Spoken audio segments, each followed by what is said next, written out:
Tanya pada diri sendiri, apakah Anda terbeli atau tidak? Maka kalau Anda menyatakan Anda tidak terbeli, hadapi 2024 dengan situasi yang sesungguhnya lebih mengerikan dari yang sebelum-sebelumnya.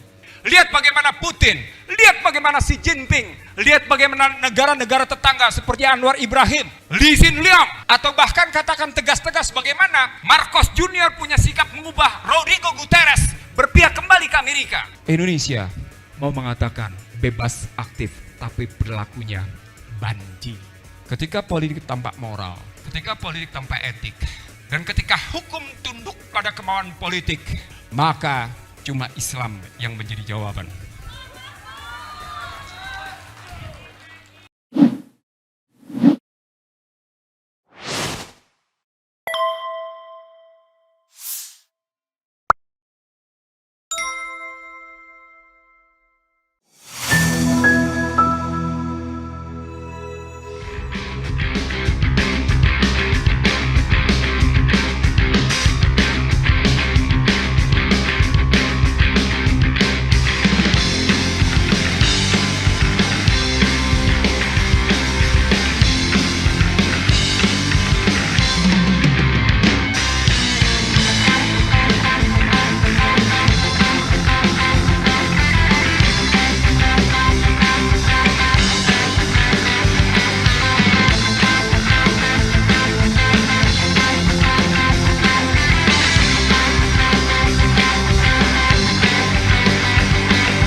Assalamualaikum warahmatullahi wabarakatuh.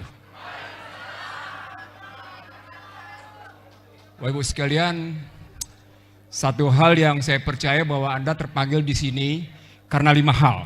Pertama, Anda tertindas. Yang kedua, Anda merasa dizalimi. Yang ketiga, Anda merasa dimiskinkan. Yang keempat, Anda tidak merasa, tapi sedang diperlakukan, dihina. Yang terakhir, sesungguhnya bangsa ini harkat martabatnya sedang melorot. Mari kita lihat beberapa peristiwa yang saya sebutkan sebagai kondisi bangsa ini sedang melorot. Bapak sekalian, kemarin terjadi pembicaraan penting antara Xi Jinping dengan Antony Blinken soal bagaimana Cina tidak terlibat dalam kegiatan penguatan di Kuba. Pada saat yang sama, Amerika marah karena Bashar al-Assad berdialog dengan Erdogan dalam rangka mengatasi pemberontakan. Pada saat yang sama, Amerika menghadapi serangan-serangan drone di Ukraina. Saat yang sama terjadi pembicaraan di Singapura, Indo-Pacific Treaty Organization, dan bangsa ini tidak jelas mau kemana. Itu berarti 5 hal tadi menjadi kenyataan. Yang kedua, Bapak Ibu sekalian, kalau kita lihat dalam kondisi regional sekarang, kehadiran TKA pada hakikatnya adalah bertentangan dengan pasal 27 ayat 2 Undang-Undang Dasar 45. Karena pasal 27 ayat 2 menyatakan tiap-tiap warga negara berhak atas pekerjaan dan penghidupan yang layak bagi kemanusiaan. 27 ayat 2 tidak bicara tiap-tiap penduduk. 27 ayat 2 menyatakan tiap-tiap warga negara. Dan kita saksikan adalah sebagaimana tadi data muncul tentang meningkatnya pengangguran. Sayangnya pengangguran dalam konstruksi tadi adalah konstruksi ekonomi, bukan konstruksi sosial.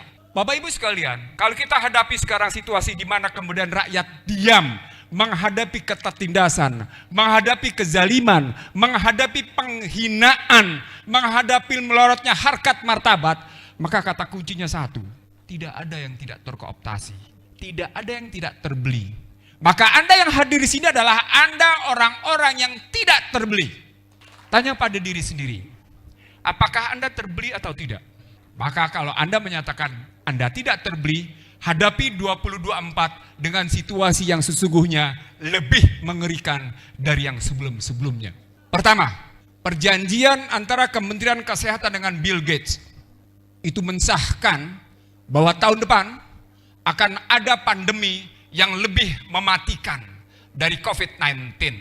Kalau sebelumnya adalah simulasi global pandemi di Universitas Johns Hopkins, maka pernyataan terakhir adalah mereka mengancam lewat dua pernyataan, Bill Gates dan Tedros Adhanom Ghebreyesus, yang menyebut pada 2024 akan ada pandemi yang lebih mematikan dari COVID-19. Pertanyaan, adakah pemerintah siap melindungi bangsanya? Apa buktinya? Biar Anda bilang tidak. RUU Undang-Undang Kesehatan Omnibus Law itu malah sesungguhnya sedang diserahkan kedaulatan kesehatan itu kepada dunia internasional. Saya ulang, RUU Omnibus Law Kesehatan itu malah sedang menyerahkan kedaulatan kesehatan, sedang diserahkan ke panggung internasional. Dan itu berarti Anda tunduk pada International Health Regulation yang diamandemen oleh Amerika dan akan berlaku segera pada 2024. Yang pertama, saya tidak melihat ada satu unsur komponen bangsa ini yang betul-betul merespon apakah kita akan makin tergadaikan atau tidak. Hampir seluruh hajat hidup orang banyak di negeri ini sudah tergadaikan. Cuma tinggal satu, sektor kesehatan. Indonesia menerapkannya dari Peduli Lindungi menjadi Satu Sehat. Saya ulang, Indonesia mengubahnya dari Peduli Lindungi menjadi Satu Sehat. Satu Sehat adalah kata jiplak dari One Health. One Health diambil dari Badan Kesehatan Dunia dan itu mengaplikasikan bahwa seluruh masyarakat dunia harus tunduk pada ketentuan-ketentuan Badan Kesehatan Dunia. Tidak terkecuali Indonesia. Dan itu berarti tidak ada negara berdaulat di bidang kesehatan. Catatan pertama. Catatan kedua, dalam waktu singkat akan berlaku central banking digital currency. IMF sudah menyatakan di bulan Juli ini kita melakukan e-dolar. Saat yang sama, Bapak Ibu sekalian, kondisi dolar dari pengaruhnya 52%, sekarang ini cuma tinggal 39%. Saat yang sama, yuan renminbi dari 10% naik menjadi 13%. Apa artinya? Bapak Ibu sekalian, ketika mereka memaksa digital currency dengan kondisi mata uang terbuka seperti itu, sesungguhnya sedang terjadi perang perekonomian berbasis digital. Dan kalau dihubungkan dengan situasi perang yang saya sebut tadi sebelumnya, maka yang terjadi sesungguhnya adalah perang tanpa perang. Maka persoalan ke depan adalah bagaimana kira-kira bangsa ini dilindungi oleh para pemimpinnya dalam mengatasi sebuah sistem moneter yang persepsinya ganda. Persepsinya ganda. Saya tidak yakin, maaf, tidak bermaksud merendahkan, Bapak-bapak Ibu sekalian memahami betul apa yang sesungguhnya di balik digital currency itu.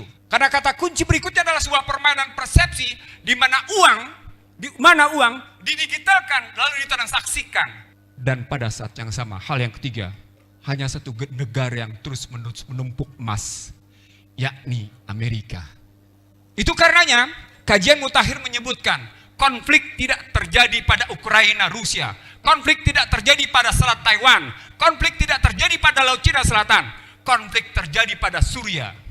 Lagi-lagi kita bertanya, apa sebenarnya maksud pembelian Mirage 2000-5 yang pada Juni 2009 sudah dinyatakan ditolak walaupun statusnya hibah. Dengan dasar pembelian sebesar 792,7 juta US dollar yang basis dananya adalah pinjaman.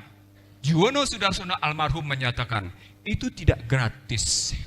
Itu ada biaya perantara, Bapak Ibu sekalian, dalam logika ekonomi internasional, saya ulang, dalam logika ekonomi internasional, ketika terjadi yang namanya pembelian, ada biaya transaksi. Ada biaya transaksi yang namanya transaction cost. Satu. Yang kedua, kemarin disetujui juga pembelian maung. Bapak Ibu tahu Pak Maung? Tahu Maung? Mobil tempur. Mobil tempur yang untuk sipil harganya sekitar 700 juta, yang untuk versi militer harganya sekitar 800 sampai dengan 850 juta. Asal muasalnya hanya dipesan 7.000. Joko Widodo sebagai presiden mengizinkan pembelian menjadi 10.000. Pertanyaan, apakah ini dalam rangka memang mengatasi krisis di kawasan Asia Pasifik atau Indo-Pasifik, atau dalam rangka menyahuti pemilu 2024? Halo, tidakkah Anda sesungguhnya sedang dibuka ada sesuatu di balik transaksi-transaksi ini?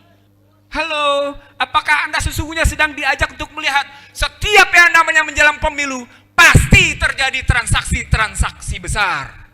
Walaupun kelihatannya legal, tapi pasti ada biaya transaksinya.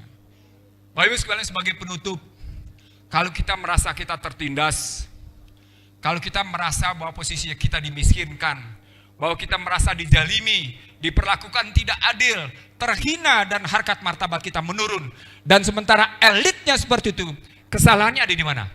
Tidak. Kesalahan pada dua tempat. Kesalahan sistem dan kesalahan pemimpin. Kesalahan sistem dan kesalahan pemimpin. Kalau kita mau menyebut bahwa kita bisa mengubah situasi dengan mengubah pemimpin, selama 15 tahun ini terbukti kita tidak bisa bikin apa-apa. Bapak Ibu sekalian, saya ingin mengatakan pada Anda, di dunia sana sedang terjadi kemelut amat sangat luar biasa. Sama seperti di Indonesia. Sayangnya kemelut di sana disahuti oleh para pemimpinnya dengan luar biasa. Lihat bagaimana Putin, lihat bagaimana Xi Jinping, lihat bagaimana negara-negara tetangga seperti Anwar Ibrahim, Lee Hsien Loong, atau bahkan katakan tegas-tegas bagaimana Marcos Junior punya sikap mengubah Rodrigo Guterres berpihak kembali ke Amerika. Indonesia mau mengatakan bebas aktif, tapi perilakunya banji. Anda mau menyatakan Anda punya keberanian, tapi sesungguhnya Anda pengecut. Kalimat saya terakhir ini sesungguhnya terjadi sejak awal ketika Anda tampil dengan bahasa yang saya pakai sepatu, pakai baju, pakai celana yang tidak lebih dari 100.000. Maka semua kita dikecoh habis-habisan. Sama seperti dikecoh tentang Trisakti, sama seperti dikecoh tentang Nawacita, sama dikecoh tentang pembangunan ekonomi, sama dikecoh tentang pembangunan infrastruktur. Maka 2024 kita tidak perlu mengulangi false flag ini. Bahasa kerennya false flag, bahasa konkretnya Anda dikecoh. Sama seperti dikecoh tentang Kepres 17 2022 yang menjadi Inpres 2 2023. Bapak Ibu sekalian dikecoh bahwa seolah-olah seakan-akan sedang menegakkan hak asasi manusia, tetapi sesungguhnya sedang terjadi penjungkir balikan pemikiran. Pada konstruksi false flag seperti ini, yang bisa ngejawab cuma satu. Ketika politik tanpa moral, ketika politik tanpa etik, dan ketika hukum tunduk pada kemauan politik, maka cuma Islam yang menjadi jawaban. Anda boleh lihat bagaimana Marcon protes yang namanya Joe Biden dengan menyebut, "Hey Washington, Anda blunder dengan meminta Uni Eropa mendukung Ukraina." Sama seperti dia kemudian berhadapan dengan posisi bagaimana Indo-Pasifik dikangkangi habis-habisan dan berhadapan dengan kekuatan Cina. Itu berarti kita bukan sekedar butuh pemimpin yang punya integritas dan kredibilitas. Kita butuh pemimpin yang bukan cuma sekedar moralitas. Kita butuh pemimpin yang punya visi jauh ke depan. Pemimpin yang bisa menjawab bagaimana kata pembukaan Undang-Undang Dasar 45 dikembalikan sesuai dengan jiwa, semangat, dan nilai-nilainya. Disitulah kata kunci koalisi aksi menyelamatkan Indonesia. Memegang teguh kata pembukaan, sebagai upaya mengangkat harkat martabat bangsa. Tanpa itu, kita adalah bangsa pecundang. Kita adalah bangsa beo yang para intelektualnya tidak lebih tidak kurang sebagai tukang. Akhirul kalam, saya ingin mengatakan pada Anda, berhentilah menjadi pecundang. Berhentilah menjadi beo. Berhentilah pesta pora pada tokoh-tokoh tertentu yang tidak jelas mau dibawa kemana negeri ini. Berhentilah pada mulut manis. Berhentilah pada penceritaan. Karena yang dibutuhkan adalah kesejatian. Wabillahi taufiq wal hidayah. Assalamualaikum warahmatullahi wabarakatuh.